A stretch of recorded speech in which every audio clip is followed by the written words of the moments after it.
उसे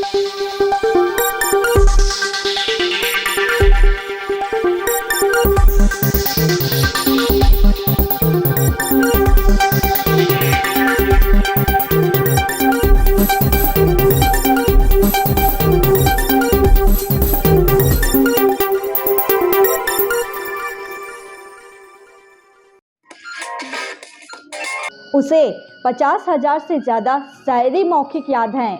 किसी भी गीत के मुखड़े को उसी अंदाज में उल्टी गाने की कलम में है महारत। पेशे से पत्रकार, अब तक 8 राष्ट्रीय अवार्ड से नवाजे जा चुके। जी हाँ, मैं हूँ रानुप्रिया और आप देख रहे हैं हमारी खोजी एवं विश्वसनीय खबर का चक्र 365। इस बार हम एक ऐसे प्रतिभावान शख्सियत से रूबरू कराने जा रहे हैं जो पेशे से एक अच्छे पत्रकार एवं साहित्यकार तो है ही, पर कुदरत ने उसे अद्भुत कलाओं से भी नवाजा है। सही मायने में उनकी झलक इतिहास के पन्नों में राजा अकबर के 9 राज दरबारी में से सतावधानी व्यक्ति रायचंद्र भाई की ओर से इशारा करती हैं। रायचंद्र भाई में अद्भुत मेमोरी पावर हुआ करता था। वह एक ही समय में शतरंज खेलते खेलते अनेकों लोगों से बात कर लेते। किसी भी वाक्य को एक बार सुनकर टेप रिकॉर्ड की तरह बता पाने में सक्षम। पत्रकार साथी विभास झा जी को 50,000 से भी ज़्यादा शायरी कंठस्थ याद हैं एवं किसी भी प्रकार के गीत की मुखड़ा का त्वरित उल्टा उसी अंदाज में गाने की अद्भुत कला है। देखें हमारी छोटी सी मुलाकात।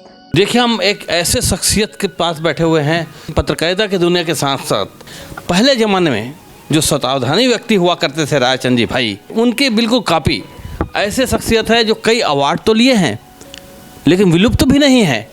जानने वालों के लिए एक बहुत बड़ी बात कि ऐसे शख्सियतों के बारे में हम बताने जा रहे हैं जो खास करके उनकी मेमोरी कहा जाए तो एक चोट आने के बाद भी, मेरे ख्याल भाई साहब शायद यहाँ पे कोई चोट आया था, आपने बताया ब्लड क्लॉटिंग हुआ था तो उसका एक माइनर ऑपरेशन हुआ है, लेकिन याददाश्त से जा सकती थी, ऐसे डॉक्टर डरा रहे थे, मगर ऐसा कुछ नहीं हुआ। मुझे सब शायरी और याद है सब। अभी आप बैठे हैं विभास जी के पास, पत्रकारिता के क्षेत्र में काफ़ी महारत है।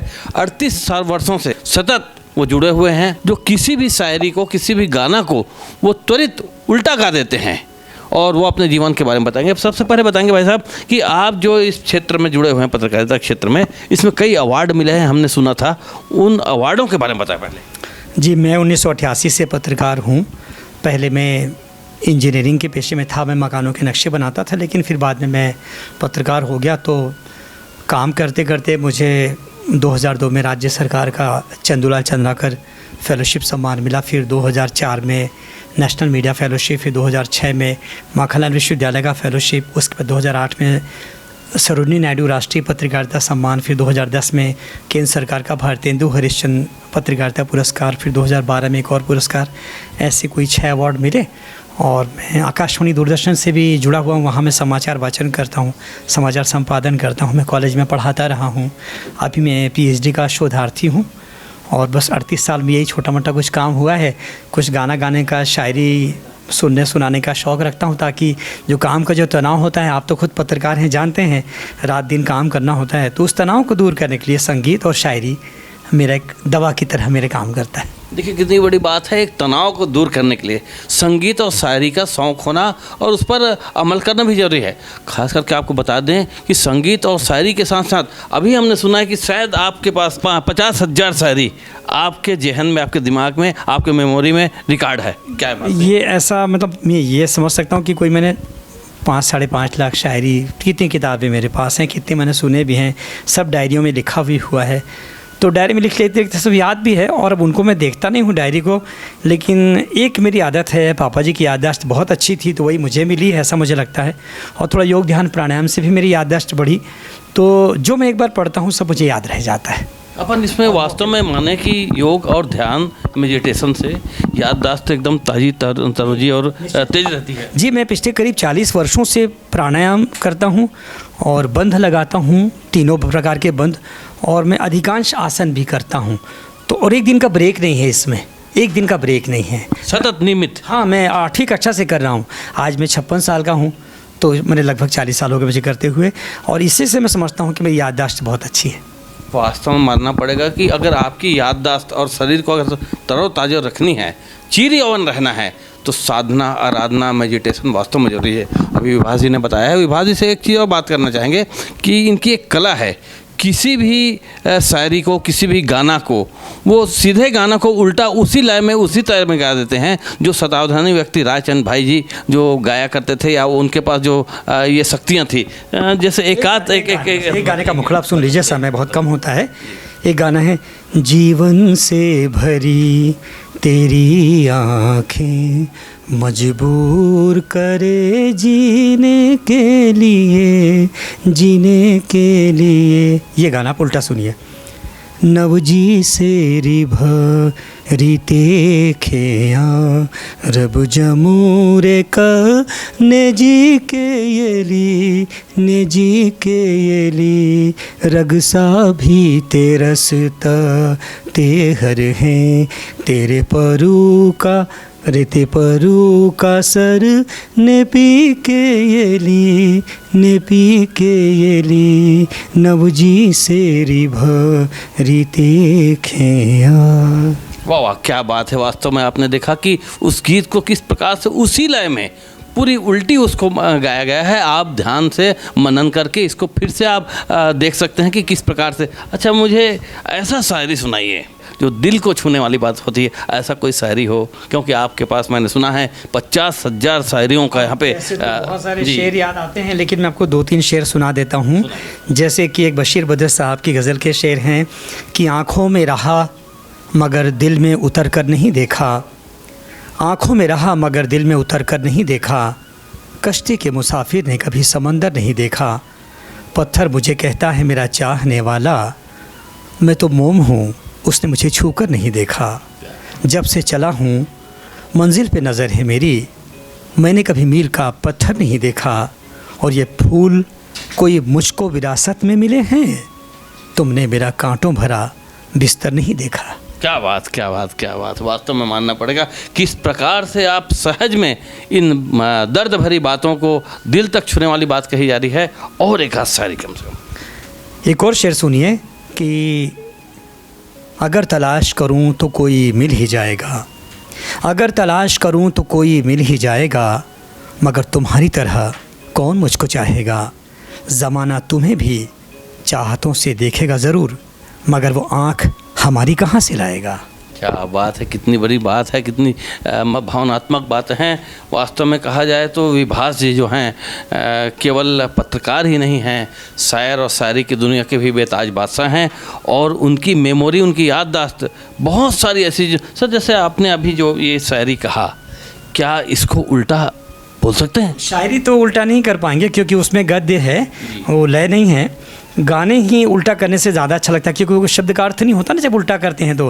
हाँ। और शायरी को सीधे सुनाने से क्या होता है, वो उसकी बात का जो अर्थ आपको जाता है। और शायरी का वही मज़ा है कि शायरी तो अपनी जगह है, जो हमारे उस्ताद हैं, जो लोग हमको सिखाते हैं, वो कहते हैं कि शायरी 25% होती है शब्दों में और 75% सुनाने के अंदाज में होती है। अगर आपने अच्छे से नहीं सुनाया तो अच्छी से अच्छी शायरी का कोई मतलब नहीं। विभास जी, आप बताएंगे कि आप काफ़ी सीनियर पत्रकार हैं, तकरीबन 38 साल से आप पत्रकारिता क्षेत्र में हैं। मुझे भी 32-33 साल पत्रकारिता क्षेत्र में इस दौर में दौड़ते हुए हो गया है। और आपके ज़माने के जो आपके मार्गदर्शक, जो गुरु थे, खास करके जो सीनियर हमारे छत्तीसगढ़ के पत्रकार हैं, कौन कौन ऐसे शख्सियत रहे होंगे जिनसे आपका नाता जुड़ा रहा, उनसे आपका प्रेम जुड़ा रहा? मैं सबसे पहले पंडित जी का नाम लूँगा। पंडित रामाश्रय उपाध्याय जी देशबंधु में वक्रतुंड नाम से कॉलम लिखते थे। 28-29 साल तक उनका कॉलम चला और वो लिम्का बुक ऑफ रिकॉर्ड्स में उनका नाम भी है। तो उनकी किताब भी है, उनके कॉलम के संग्रह। फिर मैं दा के संपर्क में आया। आप भी जानते हैं राज नारायण मिश्रा जी बहुत विद्वान पत्रकार रहे। मैं रमेश श्रीवास्तव जी के संपर्क में आया, मैं रमेश नैयर जी सर के संपर्क में आया, मैं बबन जी के संपर्क में आया, मैंने कुमार साहू जी के सानिध्य में काम किया, बसंत तिवारी जी से मेरी मुलाकात रही, अभी दिवाकर मुक्तिबोध जी और कौशल शर्मा जी, ऐसे तमाम बड़े पत्रकार जो यहाँ रहे उनके सानिध्य में मैंने काम किया। मधुकर खेर साहब से भी मेरी मुलाकात थी, उनके अग्रज श्री कमलाकर खेर साहब से भी मेरी मुलाकात थी। तो मुझे लगता है कि इन सब लोगों के साथ काम करने से ये अच्छा हुआ कि ये अपनी फील्ड के माहिर लोग थे और ये बहुत कठिनाई से काम कराते थे कि आपको मतलब ये नहीं कि छोड़ दिया, एक गलती पर माफ़ कर दिया, गलती होती थी तो डांट भी पड़ती थी। और मैं समझता हूँ कि मैं बड़ा खुशनसीब हूँ, भाग्यशाली हूँ कि मैं ऐसे धुरंधर लोगों के सानिध्य में मैं रहा। तो आज मैं समझता हूँ कि जो कुछ भी मेरे अंदर है थोड़ा बहुत इन्हीं का दिया हुआ प्रसाद है। वाकई में जो 90 के दशक के जो हमारे जो वरिष्ठ पत्रकार हुआ करते थे वो सहज नहीं थे, वो काफ़ी कठिन दौर से हम लोग को गुजारते थे और उनका एक नतीजा निखर करके आप देख सकते हैं विभास जी को कि किस प्रकार से निखरे हुए शख्सियत हैं। ऐसे शख्सियतों से मुलाकात करना भी हमारे कालचक्र 365 के लिए काफ़ी गर्व भरा है। मेरा आपका सौभाग्य है स्वागत। कि आप जैसे बढ़िया पत्रकारों से मेरी मुलाकात हुई। मैं बहुत खुश हूँ आपसे मिलकर के प्रवीण जी। यकीन मानिए मुझे लग रहा है कि मैं किसी अपने जैसे व्यक्ति से ही मुलाकात कर रहा हूँ। धन्यवाद। जाते जाते हमारे देश के उन शहीदों के लिए और वर्तमान में जो हमारा जो अभियान चल रहा है, जो उस पर आप जो देश में जो हुआ है उसके बारे में एक शायरी हो जाए। मुझे ना इकबाल का एक शेर याद आया कि जो नई पीढ़ी है अगर वो पुरानी पीढ़ी की कुर्बानियों को नहीं जानेगी तो ये समझ नहीं पाएगी कि ये जो आज़ादी है ना, कि हम जिस आज़ाद हवा में बैठे हैं ये मुफ्त में नहीं मिली है। कुछ लोगों ने अपनी जानें दी हैं, बहुत यातनाएं सही हैं, कोड़े खाए हैं, तब जाके हम आज यहाँ बैठे हैं। तो 2-3 बात याद आई कि जैसे एक तो है कि वतन की फ़िक्र कर नादां मुसीबत आने वाली है, तेरी बर्बादियों के मशवरे हैं आसमानों में, अगर अभी न संभले तुम तो ए हिंदुस्तान वालों, तुम्हारी दास्तां तक भी न होगी दास्तानों में। ये इकबाल का एक शेर याद आया। और ये भी कि मुद्दतों हमने गम उठाए हैं तब कहीं जाके मुस्कुराए हैं। क्या बात। तो ये जो कितने साल तक लोगों ने तकलीफ़ उठाई है तब जाके आज हम मुस्कुरा रहे हैं, कि इस मुस्कुराहट की कीमत है उन लोगों की तकलीफ़, उन लोगों के दर्द, और हमें उसका एहसान मानना चाहिए। अगर हम ये नहीं मानेंगे तो हमसे बड़ा एहसान फरामोश और कोई नहीं हो सकता है। बहुत बहुत धन्यवाद आपका। नमस्कार। जी धन्यवाद।